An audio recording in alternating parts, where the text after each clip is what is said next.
নমস্কার বন্ধুরা, সবাইকে স্বাগত জানিয়ে আমি আজকে শেয়ার করতে চলেছি কিভাবে আমরা একটা ইউএসবি প্রিন্টারকে শেয়ার করব নেটওয়ার্কের দ্বারা।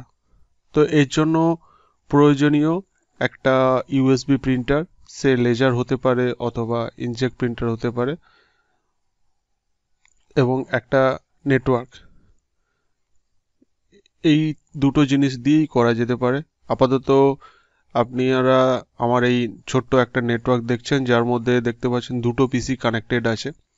এর মধ্যে প্রথম পিসিটা হচ্ছে হোস্ট পিসি, যেখানে একটা ইউএসবি প্রিন্টার কানেক্ট করা আছে, ইনস্টল করা আছে। তো আমরা ওই ইউএসবি প্রিন্টারটাকে নেটওয়ার্কে শেয়ার করব এবং অন্য পিসি থেকে কিভাবে প্রিন্ট আউট নিতে পারবো বা কিভাবে ইনস্টল করব সেটাও আপনাদেরকে আজকে আমি দেখাতে চলেছি।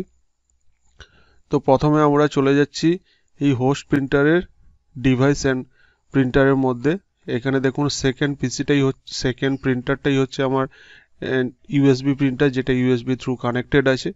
তো এটাকে শেয়ার করার জন্য আমি প্রিন্টার পরে রাইট ক্লিক করলাম, প্রিন্টার প্রপার্টিজ করলাম, এরপরে জেনারেল থেকে শেয়ারিং এর মধ্যে যাব। তো সেখানে গিয়ে আমরা দেখতে পাবো দুটো চেকবক্স আছে, দুটো চেকবক্সে টিক মারতে হবে। ওখানে লেখা আছে শেয়ার দিস প্রিন্টার বলে। তো ওর মধ্যে ওটা করার পরে আমরা অ্যাপ্লাই করলাম, এরপরে আমরা ওকে করব। করার পরে আপাতত এই যে প্রিন্টারটা, এটা এখন শেয়ার হয়ে গেছে বুঝবেন কি করে? দেখবেন প্রিন্টারের নিচে একটা শেয়ারের লোগো চলে আসে এবং নিচে স্ট্যাটাস বারে দেখবেন স্টেট বলে লেখা আছে, ওর পাশেই লেখা আছে শেয়ার্ড বলে লেখা আছে। তো আপাতত এই দুটো জিনিস দেখলেই আমরা বুঝতে পারি যে কোনো প্রিন্টার শেয়ার আছে কি নেই। তো এইটা হয়ে গেল আমার হোস্ট পিসির সেটিংস। এবারে আমার যে সেকেন্ড নেটওয়ার্কে যে আর একটা পিসি আছে, যে সেকেন্ড পিসি আছে, সেটাই হচ্ছে আমার ক্লায়েন্ট পিসি। তো আপাতত আপনাদেরকে নিয়ে যাব এর পরবর্তী স্টেপে আমি আপনাদেরকে নিয়ে যাচ্ছি আমার হোস্ট পিসি থেকে ক্লায়েন্ট পিসির স্ক্রিনে আপনাদেরকে নিয়ে যাচ্ছি। এটা হচ্ছে আমার ক্লায়েন্ট পিসি। এখানেও দেখতে পাচ্ছেন দুটো পিসি কানেক্টেড অবস্থায় আছে দেখাচ্ছে, প্রথমটা হোস্ট পিসি এবং সেকেন্ডটা হচ্ছে ক্লায়েন্ট পিসি।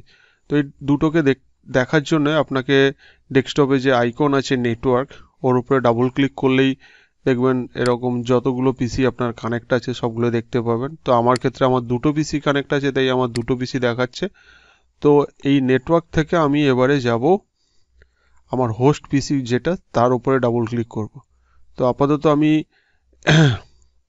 নেটওয়ার্ক থেকে হোস্ট পিসির মধ্যে যাচ্ছি। আমার ফার্স্ট পিসিটাই হচ্ছে হোস্ট পিসি। তো হোস্ট পিসির ওপরে আমি ডাবল ক্লিক করলে দেখতে পাবো প্রিন্টার এবং আর কিছু ড্রাইভও শেয়ার থাকতে পারে। এই দেখুন আমার একটা প্রিন্টার শেয়ার আছে এবং 3টে ফোল্ডারও শেয়ারিং আছে। তো এই ব্রাদার্স প্রিন্টারটাকে আমি কানেক্ট করার জন্য এর উপরে রাইট ক্লিক করলাম, তারপরে কানেক্টে ক্লিক করলাম। করার পরে দেখুন do you want this printer or trust this printer, তারপরে আমাকে নিচে লেখা আছে ইনস্টল ড্রাইভার বলে। তো আপাতত আমি ইনস্টল ড্রাইভারে ক্লিক করলাম। নেটওয়ার্কের থ্রু দিয়ে এটা ক্লায়েন্ট পিসিতে ড্রাইভারটাকে ডাউনলোড করে এবারে ড্রাইভারটাকে ক্লায়েন্ট পিসিতে ইনস্টলেশন চলছে এই মুভমেন্টে। তো এখনও চলছে, কন্টিনিউয়াসলি চলছে ইনস্টলেশন এবং এই ফিনিশ হলো। এখন আমার ক্লায়েন্ট পিসিতে প্রিন্টারটা ইনস্টল হয়ে গেছে নেটওয়ার্কের থ্রু। এরপরে এটা ঠিকঠাকভাবে ইনস্টল হয়েছে নাকি সেটা দেখার জন্য আমাদেরকে যেতে হবে ডিভাইস অ্যান্ড প্রিন্টারের মধ্যে। তো ডিভাইস অ্যান্ড প্রিন্টারে যাওয়ার জন্য আমাদের সিম্পল একটা ছোট জিনিস আছে, শর্টকাট আছে। সেটা হচ্ছে আমাদের কিবোর্ডে উইন্ডোজ লোগো এবং আর প্রেস করলে আমরা রানে চলে যাব। ওখানে একটা কমান্ড লিখব, কন্ট্রোল স্পেস প্রিন্টার্স লিখে আমরা জাস্ট ওকে করব। হ্যাঁ, যদি ভিডিও ভালো লেগে থাকে অবশ্যই সাবস্ক্রাইব করবেন চ্যানেলটাকে।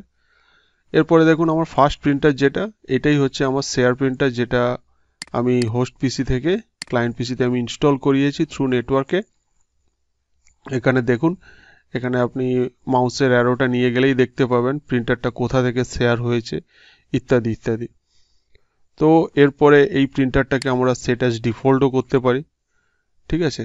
তো প্রিন্টারটাকে আমি সেট অ্যাজ ডিফল্ট করে নিচ্ছি এখন। এরপরে চাইলে আপনি এই প্রিন্টারটাকে এখান থেকে একটা টেস্ট প্রিন্ট দিতে পারেন। তার জন্য প্রিন্টার উপর রাইট ক্লিক করে প্রিন্টার প্রপার্টিজ করব, তারপরে টেস্ট প্রিন্টে ক্লিক করলেই হয়ে যাবে। এটাই হচ্ছে ওভারঅল সিস্টেম। আশা করি ভিডিওটা আপনাদের ভালো লাগবে। Thank you. ভিডিও ভালো লেগে থাকলে সাবস্ক্রাইব এবং লাইক জরুর করবেন, অবশ্যই করবেন।